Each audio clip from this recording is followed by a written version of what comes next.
Pagi di desa Wonomulyo biasanya sunyi sebelum ayam jantan berkokok.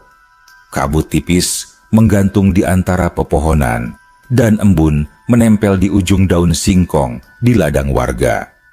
Dari kejauhan, punggung Gunung Wilis tampak seperti raksasa tua yang sedang tertidur. Di kaki gunung itulah seorang pria bernama Warsito memulai hari-harinya yang selalu sama, sepi, miskin, tapi tetap dijalani dengan tabah. Warsito tinggal di gubuk reot di pinggir desa bersama ibunya, Mbok Karmi, perempuan tua yang tubuhnya kini bungkuk dan langkahnya pelan. Suaminya, almarhum Pak Rono, meninggal 12 tahun lalu karena sakit. Sejak saat itu, hidup mereka seperti tak pernah lepas dari kesempitan. Rumah mereka berdinding anyaman bambu, atapnya bocor di beberapa titik. Kalau hujan datang, Warsito akan menampung air dengan ember dan panci, lalu duduk menunggu hujan reda sambil menatap api kecil di tungku. Ibunya kadang batuk keras, dan Warsito hanya bisa mengelus punggung perempuan itu dengan wajah murung. "Sudahlah, Tok, enggak usah kamu pikirin. Tuhan yang tahu jalan hidupmu," kata Mbok Karmi pagi itu sambil menanak nasi dari beras campur jagung. Warsito hanya mengangguk pelan. "Iya, Buk, tapi rasanya berat. Orang-orang di desa nganggep aku nggak bisa apa-apa." "Kamu hidup bukan buat nyenengin mereka, toh. Yang penting hatimu tetap bersih." Kata-kata itu seakan menjadi mantra bagi Warsito setiap kali ia keluar rumah. Tapi meski sudah berusaha sabar, cibiran warga tetap menusuk. Di warung kopi Bu Yusni, para lelaki desa sering menertawakannya. "Itu si Warsito tuh, kerjanya cuma nyari kayu bakar di hutan," kata Sutiman sambil tertawa lebar. "Lawong nggak punya sawah, kok gaya-gayaan." "Iya, nganggur aja, tapi lagaknya kayak orang sibuk. Katanya mau buka kebun." "Kebun dari mana coba?" timpal Paijo, yang dikenal suka ikut-ikutan. Tawa mereka meledak membuat Warsito yang kebetulan lewat menunduk dalam-dalam. Ia menahan perasaan malu yang rasanya lebih perih dari lapar. Setiap hari Warsito pergi ke hutan kecil di pinggir bukit mencari kayu bakar untuk dijual ke pasar. Hasilnya hanya cukup untuk membeli beras dan minyak tanah. Namun di tempat itu pula ia merasa tenang. Di antara desir angin dan suara burung-burung kecil, Warsito merasa lebih diterima daripada di tengah manusia. Bukit itu dikenal warga sebagai Bukit Singonegoro. Menurut cerita, di balik bukit ada batas antara dunia manusia dan alam sebelah. Tempat makhluk halus yang disebut kaum bunian hidup berdampingan tanpa terlihat. Tidak banyak yang berani ke sana. Kadang, warga mendengar gamelan samar di tengah malam dari arah bukit atau aroma bunga kantil yang muncul tanpa sebab. Tapi, bagi Warsito, tempat itu bukan menyeramkan. Ia sudah sering lewat jalur sempit di sana, menapaki jalan setapak yang tertutup ilalang. Kadang, ia berhenti di batu besar untuk beristirahat, memandangi lembah, dan menggumam doa agar rezekinya lancar. "Kalau aku punya sepetak tanah aja di sini, pasti bisa nanam jagung," pikirnya suatu sore sambil menatap hamparan tanah kosong di lereng bukit. Tanah itu gersang, ditumbuhi semak dan ilalang tinggi. Tak ada yang mau menggarapnya karena katanya tanah wingit, tanah yang sudah berpenghuni. Namun anehnya, setiap kali Warsito lewat, ia merasa tanah itu seperti memanggil, seolah ada bisikan lembut di telinganya. "Sini, Le, sini." Suara itu membuat bulu kuduknya berdiri, tapi bukan karena takut, melainkan karena rasa penasaran yang sulit dijelaskan. Suatu sore menjelang maghrib, Warsito baru pulang dari hutan. Langit mulai jingga, dan burung-burung kecil pulang ke sarang. Di jalan setapak dekat perbatasan ladang, ia melihat sosok kakek tua duduk di bawah pohon jati besar. Rambut kakek itu putih semua, kulitnya pucat tapi bersih, dan matanya tajam seperti menatap sampai ke dasar hati. Warsito berhenti melangkah. Ia belum pernah melihat kakek itu sebelumnya. "Permisi, Kek, numpang lewat," sapa Warsito sopan. Kakek itu tersenyum tipis. "Kamu ini Warsito ya?" Warsito terkejut. "Loh, kok kakek sudah tahu nama saya?" Kakek itu tertawa kecil, suaranya serak tapi hangat. "Aku kenal bapakmu dulu. Rono kan? Orang baik itu. Pernah nolong kawanku di masa lalu." Warsito terdiam. Ia bingung harus menjawab apa. Kakek itu melanjutkan pelan. "Aku sudah lama nyari kamu, Le. Ada sesuatu yang harus aku wariskan." Kata-kata itu membuat jantung Warsito berdetak lebih cepat. Tapi sebelum ia sempat bertanya, kakek itu berdiri. Punggungnya masih tegak meski sudah sepuh. Ia menatap ke arah bukit yang mulai diselimuti kabut sore. "Besok, datanglah ke tanah kosong di pinggir bukit itu," katanya datar, "yang tempatnya orang-orang pada takut masuk. Aku tunggu di sana." Setelah itu, kakek itu melangkah pelan menembus kabut. Warsito menatap punggungnya sampai hilang dari pandangan. Entah kenapa, tubuhnya tiba-tiba dingin, tapi hatinya hangat. Ada sesuatu dalam suara kakek itu yang membuatnya yakin ini bukan pertemuan biasa. Malam itu, di rumah, Warsito duduk diam menatap api di tungku. Suara kayu yang terbakar pelan terdengar di antara heningnya malam. Ibunya menatap dari sudut dapur. "Kenapa, Toh? Dari tadi kamu diam aja. Ada yang kamu pikirin?" Warsito menarik napas panjang. "Bu, tadi aku ketemu orang tua aneh di pinggir bukit. Katanya kenal sama bapak." Mbok Karmi langsung menoleh. "Kenal sama bapakmu?" "Loh, bapakmu kan sudah meninggal lebih dari 10 tahun, Toh." "Iya, Bu," jawab Warsito pelan. "Tapi kakek itu tahu namaku. Tahu semuanya." Ibunya terdiam cukup lama. Pandangannya kosong ke arah tungku. Lalu ia berbisik, suaranya hampir tak terdengar. "Kamu hati-hati, Toh.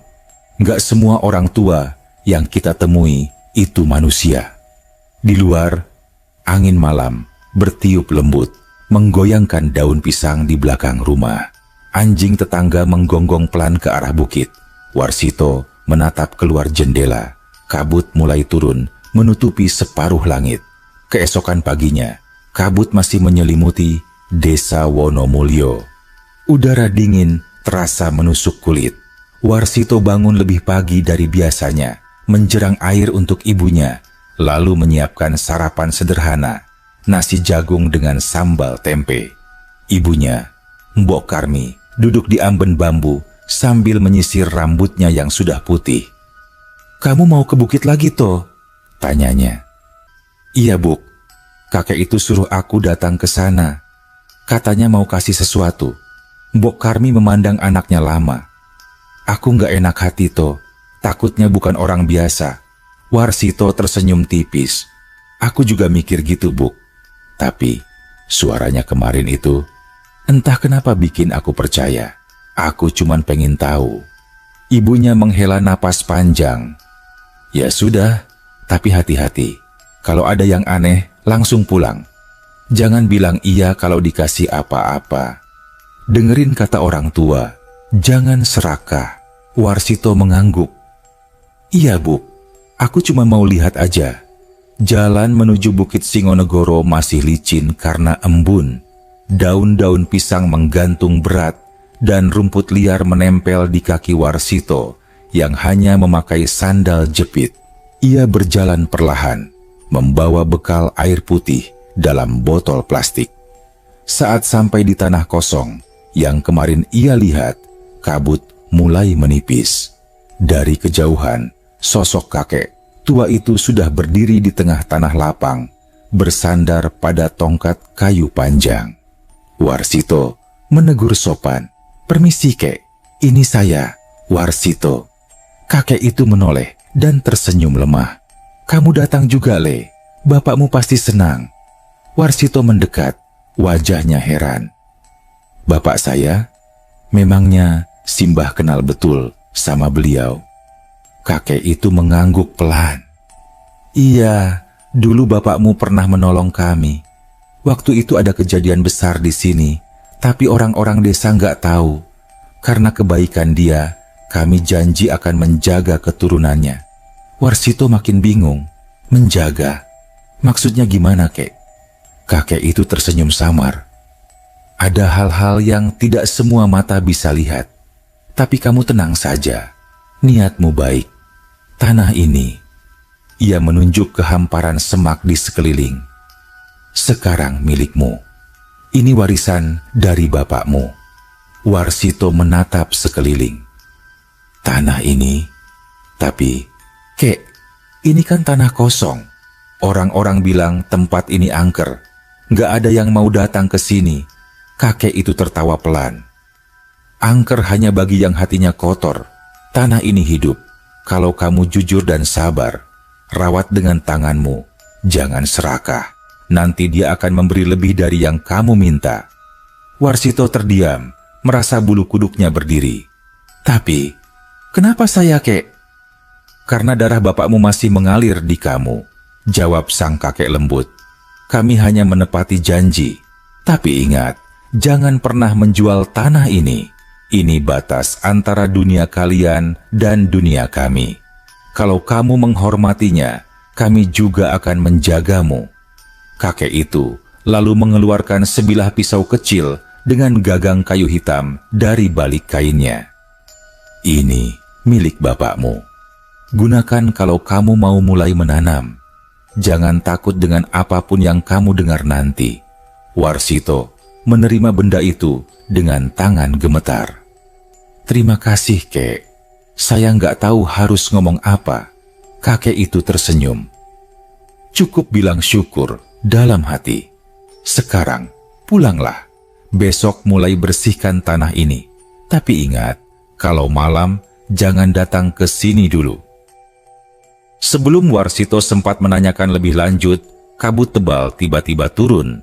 Dalam hitungan detik, sosok kakek itu menghilang begitu saja. Tidak ada suara langkah, tidak ada bayangan. Hanya keheningan yang terasa berat dan aneh. Warsito pulang dengan pikiran penuh tanda tanya. Sesampainya di rumah, ibunya langsung menatap cemas. "Gimana toh? Ketemu orangnya?" Warsito menaruh pisau kecil di atas meja kayu. "Ketemu, Bu. Katanya tanah kosong di pinggir bukit itu warisan buat aku. Dari Bapak." Mbok Karmi menatap benda itu lama. Wajahnya tegang. "Itu pisau bapakmu dulu. Aku kenal betul. Dulu sempat hilang waktu bapakmu pulang dari hutan." Warsito kaget. "Jadi benar, Bu? Bapak dulu pernah ke sana?" Ibunya mengangguk pelan. "Iya, waktu itu bapakmu nolong seseorang yang katanya tersesat di hutan. Orangnya aneh, suaranya halus sekali, tapi nggak jelas mukanya. Setelah itu, bapakmu bilang, tanah di bukit itu nggak boleh diganggu, karena katanya ada penunggu baik di situ." Warsito terdiam. "Jadi, Bapak nolong orang Bunian?" Mbok Karmi menatapnya tajam. "Jangan sebut-sebut mereka sembarangan toh. Cukup tahu aja. Kalau kamu memang mau garap tanah itu, niatnya yang baik. Jangan lupa doa." Beberapa hari kemudian, Warsito mulai membersihkan lahan itu. Ia membawa cangkul pinjaman dari tetangga dan sebotol air minum. Rumput liar dan semak tumbuh tinggi, tapi anehnya tanahnya empuk dan mudah dicangkul. Saat matahari mulai condong ke barat, Warsito berhenti sebentar. Ia duduk di batu besar yang dulu jadi tempatnya beristirahat. Angin bertiup pelan, membawa aroma bunga melati samar-samar. Dari ujung mata, ia sempat melihat bayangan putih lewat di antara pepohonan. Saat ia menoleh, tak ada siapapun. Ia bergumam pelan, "Mungkin cuma perasaanku." Lalu melanjutkan mencangkul. Tapi kali ini, setiap kali tanah itu terangkat, ia merasa seperti ada hembusan hangat dari bawah. Di tengah-tengah lahan, Warsito menemukan batu pipih yang terpendam setengah. Di permukaannya ada ukiran samar menyerupai simbol. Ia menyentuhnya dan sesaat angin berhenti, hening total, daun-daun tak bergerak. Namun beberapa detik kemudian, angin kembali berembus lembut, seperti hembusan napas dari tanah itu sendiri. Sore itu, dua warga desa, Sutiman dan Paijo, lewat di jalan setapak tak jauh dari tempat Warsito bekerja. Mereka berhenti memandang Warsito yang sedang mencangkul sendirian di tengah kabut. Paijo berbisik, itu si Warsito. Gila kali, garap tanah angker itu. Sutiman tertawa kecil. Biarin, nanti juga kapok sendiri. Orang-orang tua bilang tempat itu penuh jin. Ya, tapi lihat tuh, dia serius banget. Biarin aja. Kalau dia kenapa-kenapa, salahnya sendiri. Mereka tertawa dan berlalu. Tapi dari balik semak, seekor burung gagak hitam tiba-tiba terbang rendah dan mengeluarkan suara keras, membuat keduanya terkejut dan mempercepat langkah. Malamnya, Warsito duduk di depan tungku bersama ibunya. Api kecil menerangi wajah mereka. Ibunya bertanya, "Kamu nggak takut kerja di sana sendirian?" Warsito menggeleng. "Awalnya takut, Buk, tapi anehnya lama-lama rasanya tenang. Seperti ada yang ngawasin tapi nggak jahat." Mbok Karmi diam sejenak. "Kalau begitu, jangan sombong. Hati-hati dengan ucapanmu." Sudah hampir seminggu Warsito menggarap lahan di pinggir bukit Singonegoro. Setiap pagi, ia membawa cangkul dan bibit jagung yang dibelinya dari pasar. Bibit itu tidak banyak, hanya setengah kantong kecil, hasil dari uang tabungannya yang pas-pasan. Warga desa, terutama Sutiman dan Paijo, sering melihat Warsito lewat membawa peralatan tani. Mereka selalu punya bahan tertawaan baru. Si Warsito sekarang petani," sindir Paijo sambil tertawa. Sutiman menimpali, "Petani jagung di tanah setan. Nanti kalau jagungnya tumbuh tangan, baru tahu rasa." Tawa mereka menggema di sepanjang jalan, tapi Warsito tak menanggapi. Ia sudah terlalu sering jadi bahan ejekan. Dalam hatinya, ia hanya berbisik, "Yang penting aku kerja. Biar Gusti yang ngasih hasilnya." Setiap sore, Warsito membersihkan rumput dan menanam bibit jagung satu persatu dengan hati-hati. Ia menancapkan bibit sambil mengucap doa pendek yang diajarkan ibunya. "Ya Gusti, berkahilah tanah ini, kalau memang ini rezekiku." Tanah itu terasa lembut di tangannya. Tidak seperti tanah biasa yang keras dan kering, tanah di sana seperti menyerap setiap tetes keringat yang jatuh. Kadang, ketika ia berhenti untuk istirahat, ia merasakan hembusan angin lembut menyentuh tengkuknya, seolah ada tangan tak kasat mata yang menepuk pelan pundaknya. Di beberapa malam, ketika ia pulang agak larut, Warsito sempat mendengar suara gamelan samar dari arah ladang. Suara itu tidak menakutkan, justru menenangkan, seperti ada pesta kecil di kejauhan.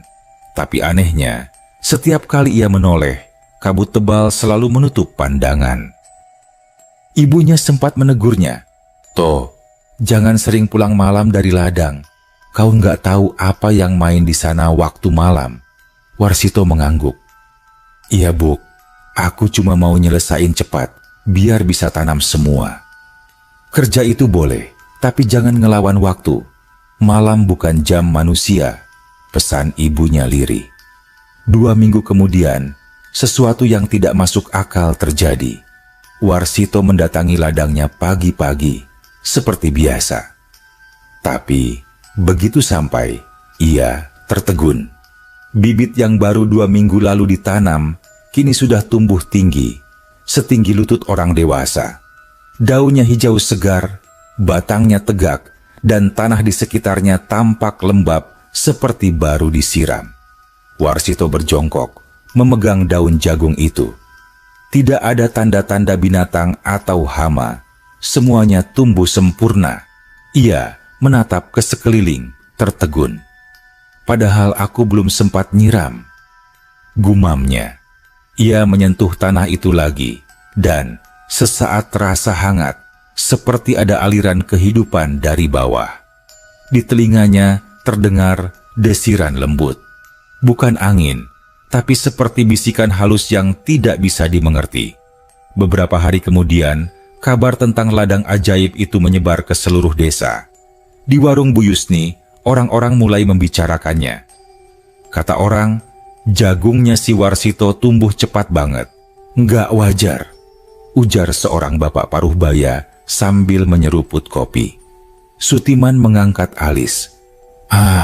Paling bohong.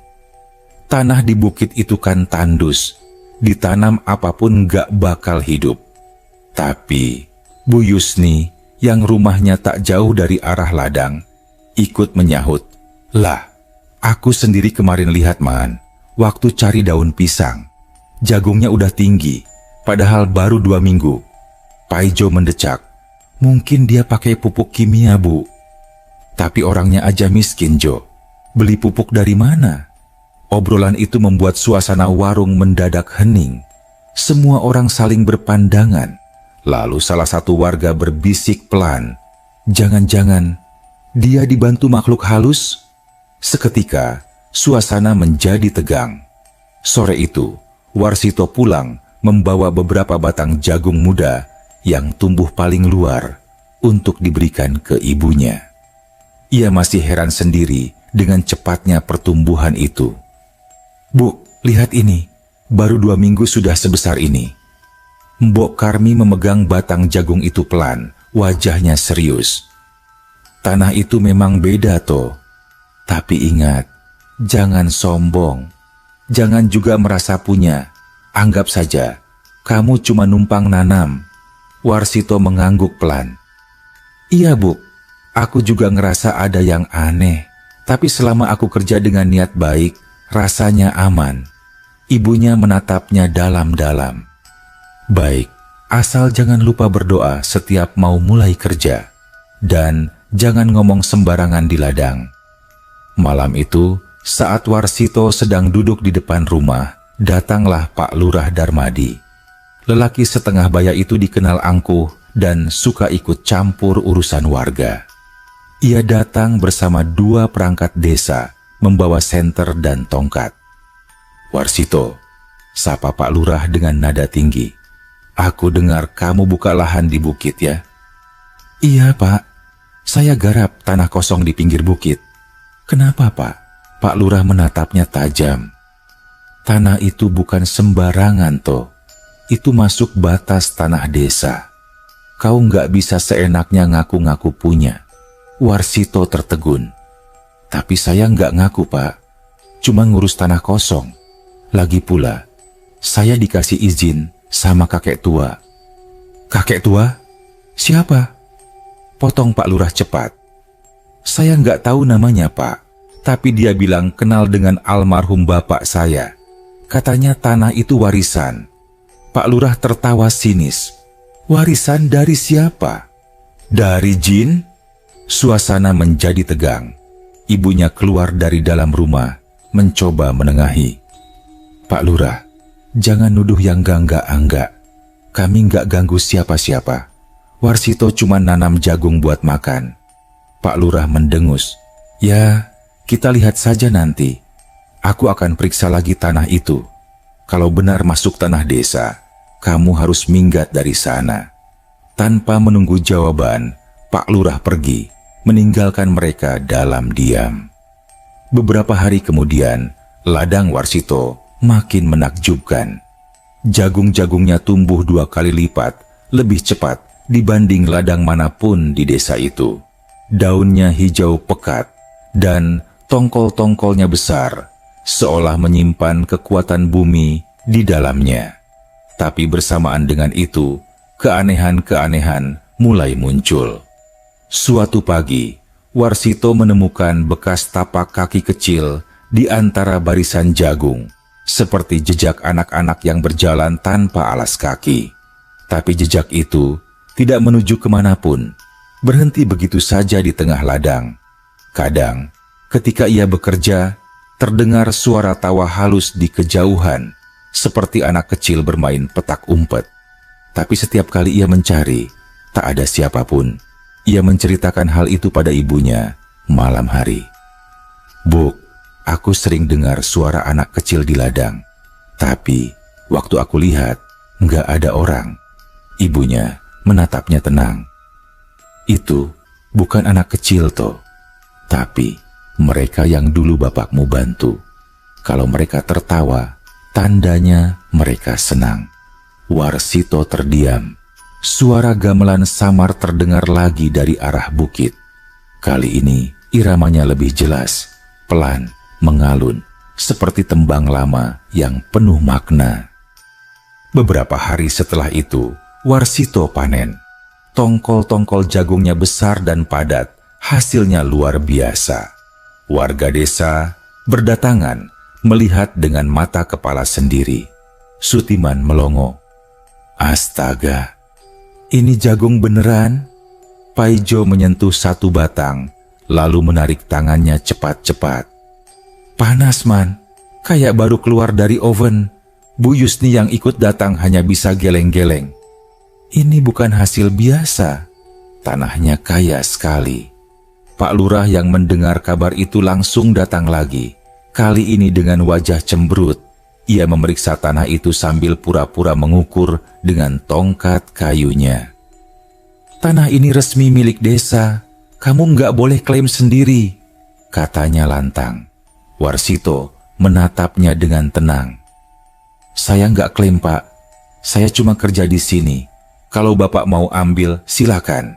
Tapi tolong jangan rusak." Pak Lurah menatapnya sinis.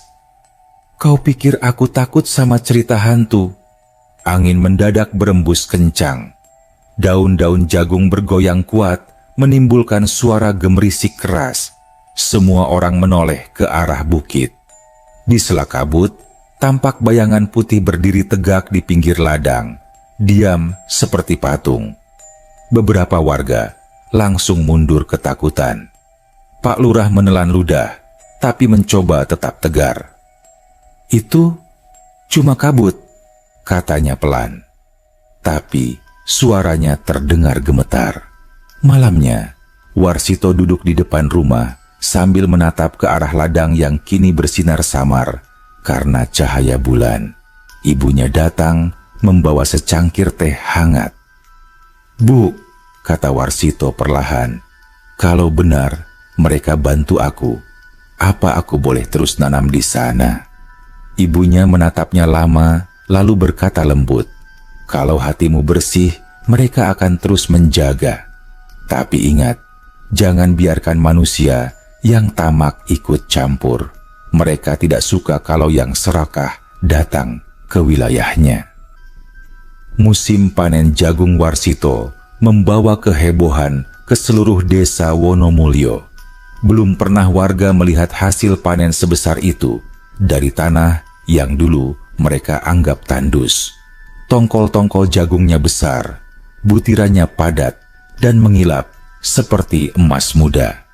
Setiap hari ada saja orang yang datang ke ladang hanya untuk melihat. Awalnya Warsito merasa senang, tapi lama-lama ia mulai gelisah.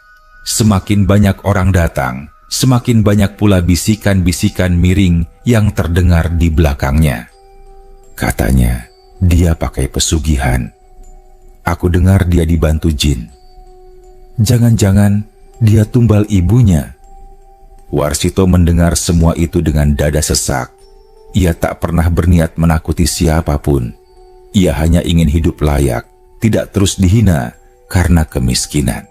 Tapi semakin ia diam, semakin menjadi-jadi omongan orang. Suatu pagi, ketika Warsito sedang menjemur hasil panen di halaman rumah, Pak Lurah Darmadi datang bersama 2 orang perangkat desa, Karyo dan Karman. Pak Lurah langsung menegur tanpa basa-basi. "Warsito, kita perlu bicara." Warsito menghentikan pekerjaannya. "Ada apa, Pak?" "Kami sudah cek peta tanah desa. Lahan tempat kau menanam itu masuk wilayah desa. Artinya bukan hak pribadi." "Tapi Pak," jawab Warsito tenang, "sejak dulu nggak ada yang mau garap. Orang-orang bilang itu tanah angker." Pak Lurah menyipitkan mata. "Angker atau tidak, itu tetap milik desa. Aku minta mulai besok kau berhenti ke sana. Kalau masih nekat, kami laporkan ke kecamatan." Ibunya, Mbok Karmi, yang mendengar percakapan itu dari dalam rumah, keluar sambil membawa tongkat kayu. "Pak Lurah, tolong jangan kasar. Anak saya cuma garap tanah kosong, buat makan. Kami nggak pernah ganggu siapapun." Pak Lurah tersenyum tipis.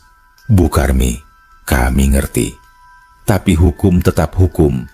Warsito menatap Pak Lurah dalam-dalam. "Kalau memang tanah desa, kenapa baru sekarang diurus? Waktu masih semak belukar, nggak ada yang peduli." Pak Lurah diam sesaat, lalu menjawab dengan nada ketus, "Sekarang beda. Tanah itu sudah bisa dimanfaatkan, dan desa punya hak atasnya." Nada suaranya jelas, bukan demi desa, tapi demi dirinya sendiri. Kabar tentang ancaman Pak Lurah menyebar cepat. Malam itu, beberapa tetangga datang ke rumah Warsito. Ada yang berniat baik, ada pula yang sekadar ingin tahu. Sutiman datang paling dulu. "Toh, mending kau nurut aja sama Pak Lurah. Nanti malah jadi masalah." "Masalahnya bukan di aku, Man. Aku nggak nyolong. Aku cuman kerja di tanah kosong." Pak Ijo ikut menimpali. "Iya, tapi kan kalau tanah itu beneran punya desa, bisa-bisa kau dikira melawan pemerintah." Warsito menghela napas. "Aku nggak melawan siapapun. Aku cuman mempertahankan yang dikasih bapakku." Bu Yusni yang ikut duduk di beranda menatap Warsito iba. "Aku percaya kau orang baik toh. Tapi hati-hati, Pak Lurah itu kalau udah pengen sesuatu, susah dilawan." Warsito menatap langit malam yang penuh bintang. Angin dari arah bukit berhembus lembut, membawa aroma melati samar. Entah kenapa, hatinya merasa ada yang memperhatikan dari jauh. Keesokan harinya, Warsito tetap berangkat ke ladang. Namun begitu ia sampai, ia menemukan sesuatu yang membuat darahnya dingin. Sebagian batang jagung patah dan berserakan di tanah, tongkol-tongkol jagung hilang. Bekas injakan kaki terlihat jelas di tanah basah. Warsito menunduk, memegang tanah, dan menemukan sisa-sisa jejak sepatu manusia. Ia tahu, ini bukan ulah binatang. Pak Lurah gumamnya lirih. Ia tidak marah, tapi lebih ke perasaan kecewa. Ia tahu, Pak Lurah tidak akan berhenti sebelum tanah itu diambil alih. Saat matahari mulai condong ke barat, Warsito memutuskan pulang. Tapi sebelum ia pergi, angin tiba-tiba berhenti. Daun-daun jagung yang tadinya bergoyang pelan mendadak diam. Dari tengah ladang terdengar suara lirih, seperti bisikan 100 orang yang berdesir pelan, tapi tak satu pun kata bisa ia pahami. Warsito memejamkan mata. "Kalau ini memang rezekiku, tolong lindungi," katanya pelan. Seketika, hembusan angin berputar sekali di sekeliling tubuhnya, seperti menyentuh bahunya dengan lembut.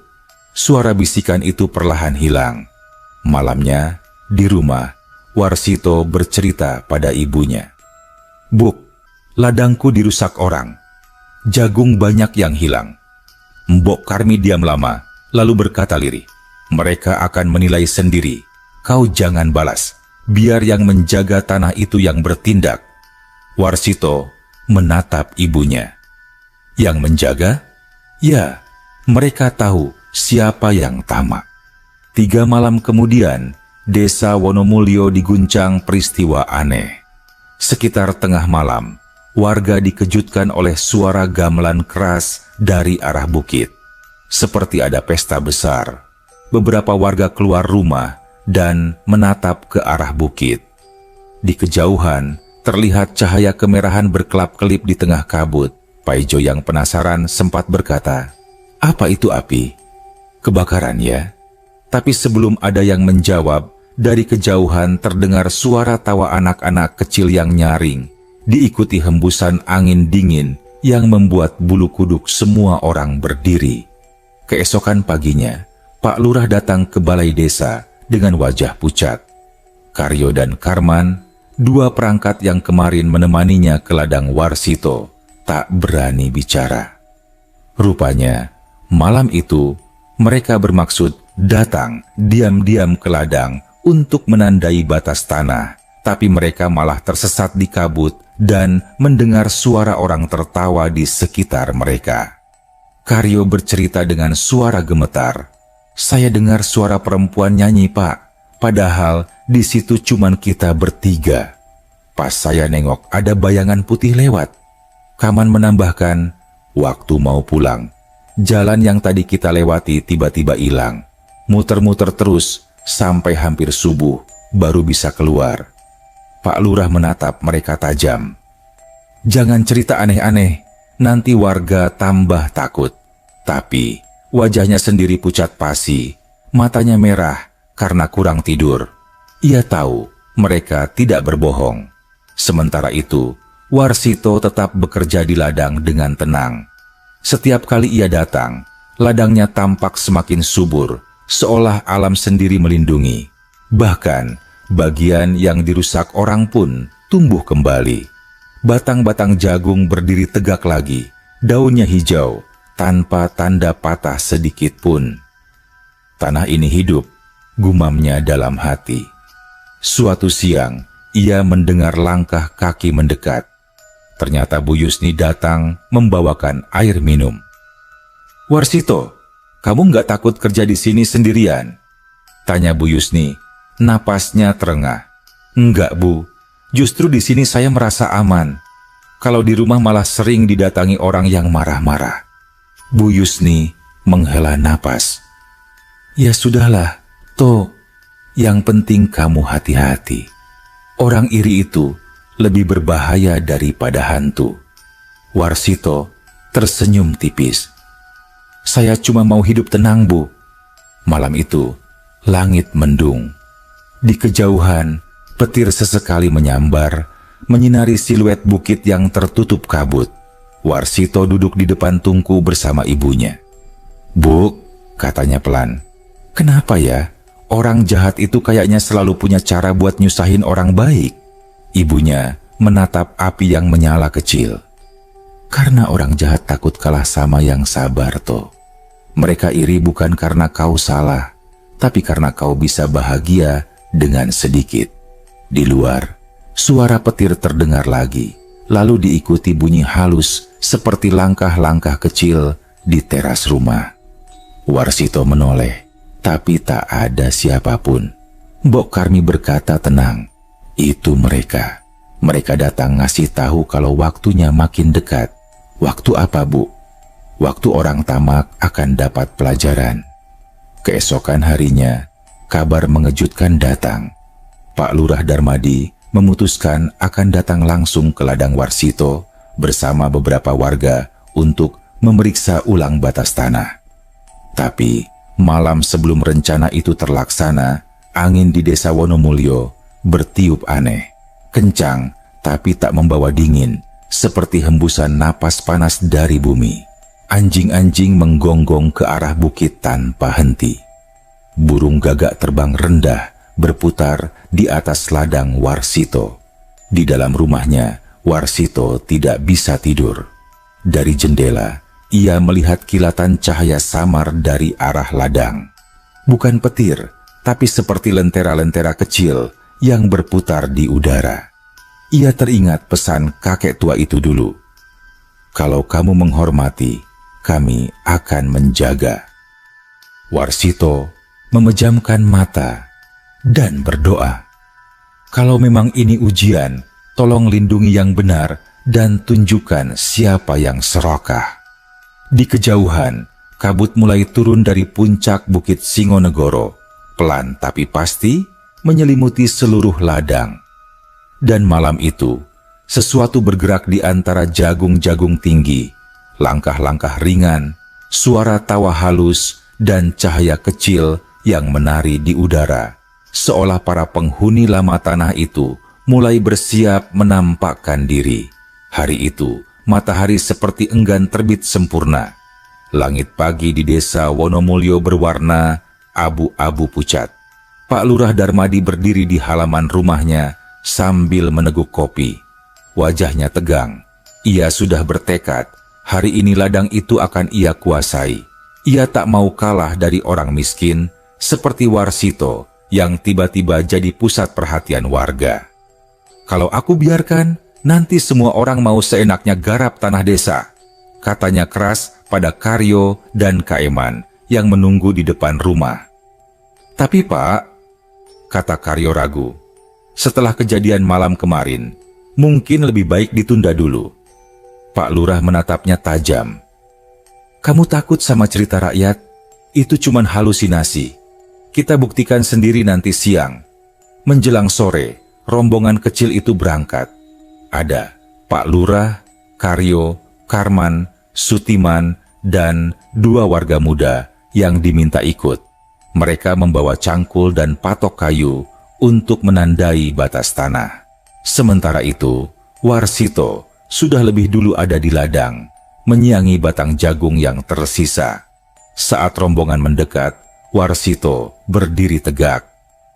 Pak Lurah, sapanya sopan. Ada perlu apa datang rame-rame ke sini? Kita mau ukur ulang tanah ini, biar jelas kau jangan ngaku-ngaku milik sendiri. Warsito menarik napas panjang. Saya nggak pernah ngaku-ngaku, Pak. Saya cuma ngelanjutkan amanah. Omonganmu nggak jelas. Amanah siapa? Dari yang ngasih saya ladang ini, jawab Warsito pelan. Seorang kakek tua.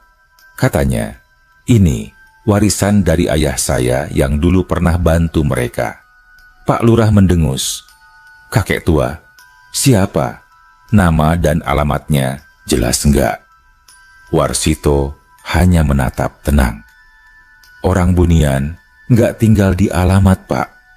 Suasana mendadak hening. Angin berhenti berembus. Burung-burung di sekitar ladang seolah lenyap. Hanya bunyi daun jagung yang bergesek pelan. Pak Lurah memukul tanah dengan tongkat kayu. Omong kosong, aku lurah di sini. Semua tanah di bawah gunung ini tanggung jawabku. Ia kemudian memerintahkan Karman menancapkan patok kayu di salah satu sudut ladang. Begitu kayu itu menembus tanah, suara lirih terdengar, seperti keluhan halus, panjang, dan menyayat hati. Semua terdiam. Karman menarik patok itu buru-buru, wajahnya pucat. Pak, tanahnya kayak ngerintih. Pak Lurah berteriak, jangan bego, terusin. Langit tiba-tiba menggelap, awan tebal turun cepat, seperti kabut hitam menelan ladang. Dari arah bukit terdengar suara gamelan lembut, bukan keras seperti pesta, tapi sayup-sayup, mengalun lambat dan sendu. Karyo memegangi dadanya. Pak, suara itu lagi. Diam, jangan bikin takut orang, bentak Pak Lurah. Tapi suaranya sendiri bergetar. Warsito memejamkan mata. Ia tahu sesuatu sedang terjadi. Jangan diganggu, katanya pelan. Itu tanda mereka datang. Kabut makin tebal. Jagung-jagung di sekitar mereka bergetar, seolah ada yang lewat di sela-selanya. Dari balik kabut muncul kilauan cahaya kecil, seperti kunang-kunang. Tapi jumlahnya banyak sekali, ratusan, mungkin ribuan. Cahaya itu bergerak pelan, melingkari ladang, lalu berhenti di depan Warsito dan Pak Lurah. Dari cahaya itu, perlahan muncul bayangan-bayangan manusia, berwujud samar, berpakaian seperti orang-orang zaman dulu. Wajahnya tenang, tapi matanya tajam menatap. Salah satunya, sosok kakek tua berjanggut putih yang pernah ditemui Warsito di jalan setapak. "Kakek," Warsito bergumam. Kakek itu tersenyum. "Kau sudah tepati janjimu, nak. Kau menghormati tanah ini bukan menaklukkan." Pak Lurah yang berdiri tak jauh dari mereka terbelalak. Siapa kalian?" Sosok-sosok itu tidak menjawab.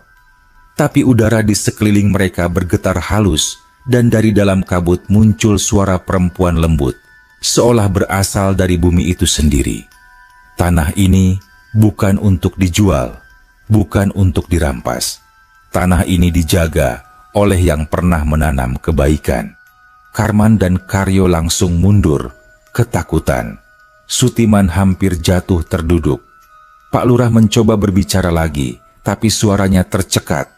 Aku cuma menjalankan aturan desa."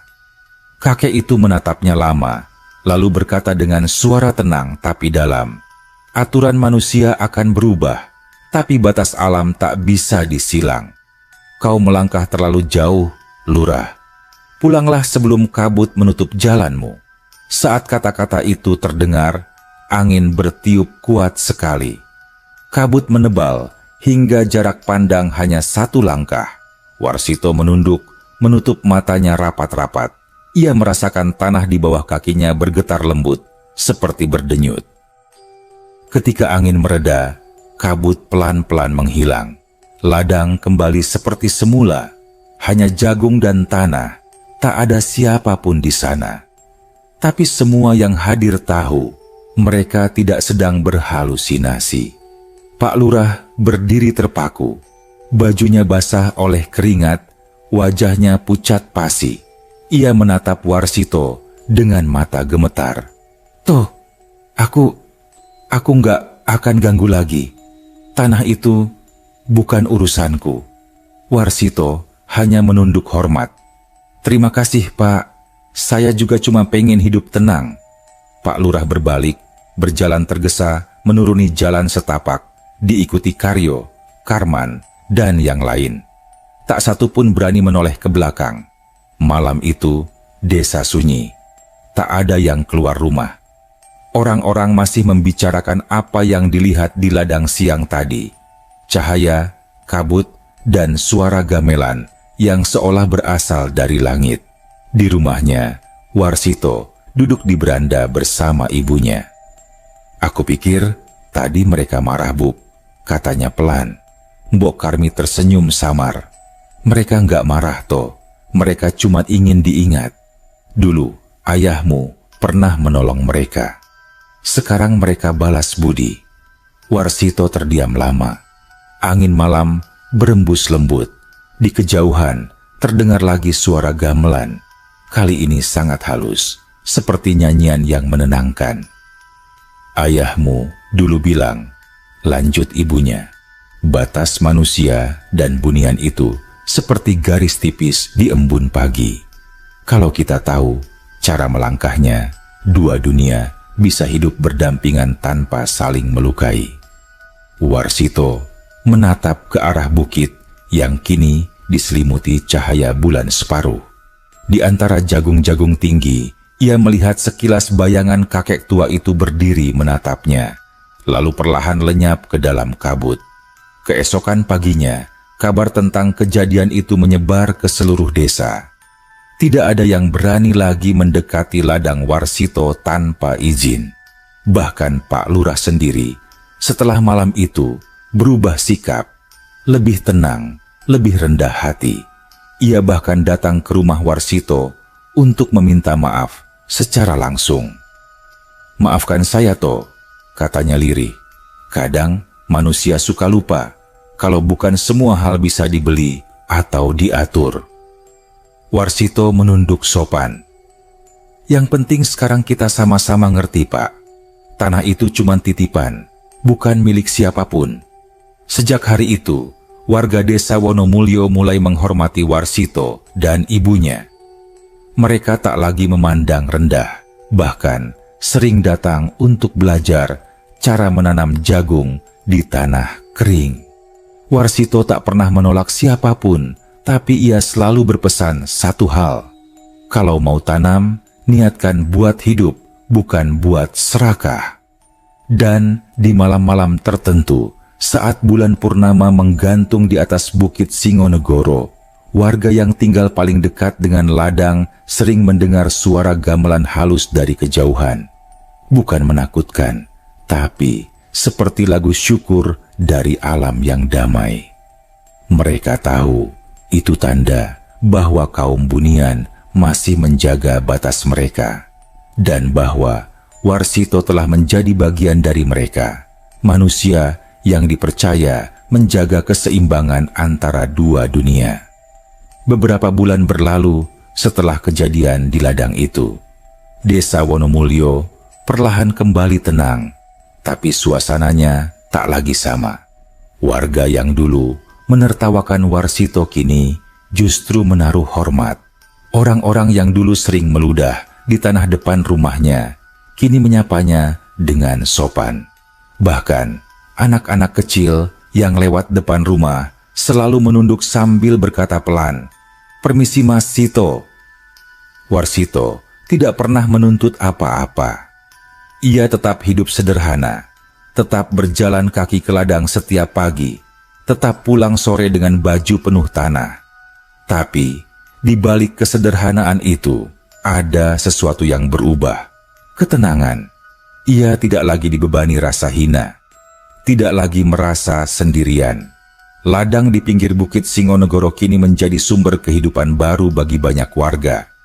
Warsito mengizinkan siapapun menanam di sebagian lahannya, asalkan menjaga kebersihan dan tidak tamak.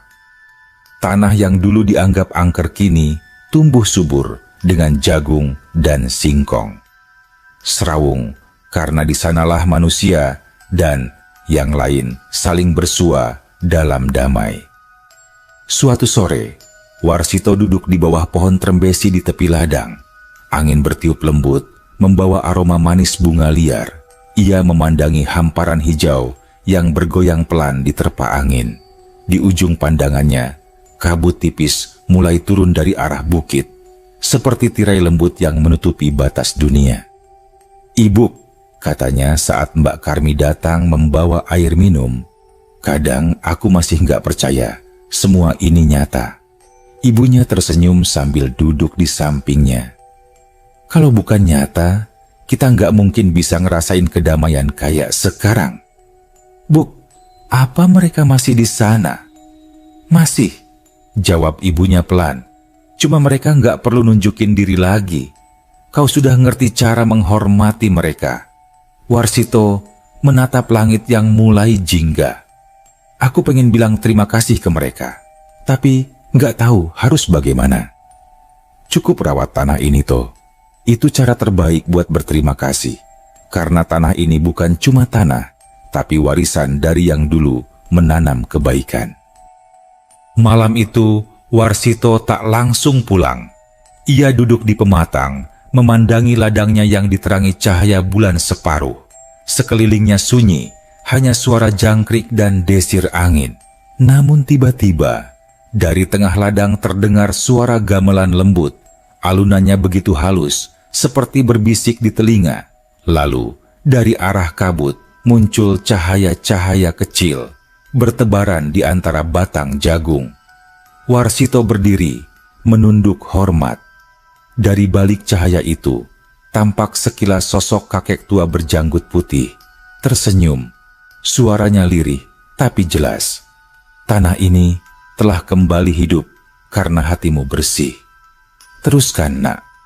Karena setiap benih yang kau tanam akan jadi doa yang menjaga batas kami."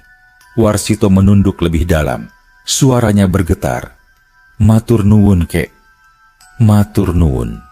Angin berhembus lembut, seperti sentuhan hangat di pundaknya, lalu semua cahaya perlahan menghilang, menyatu dengan kabut.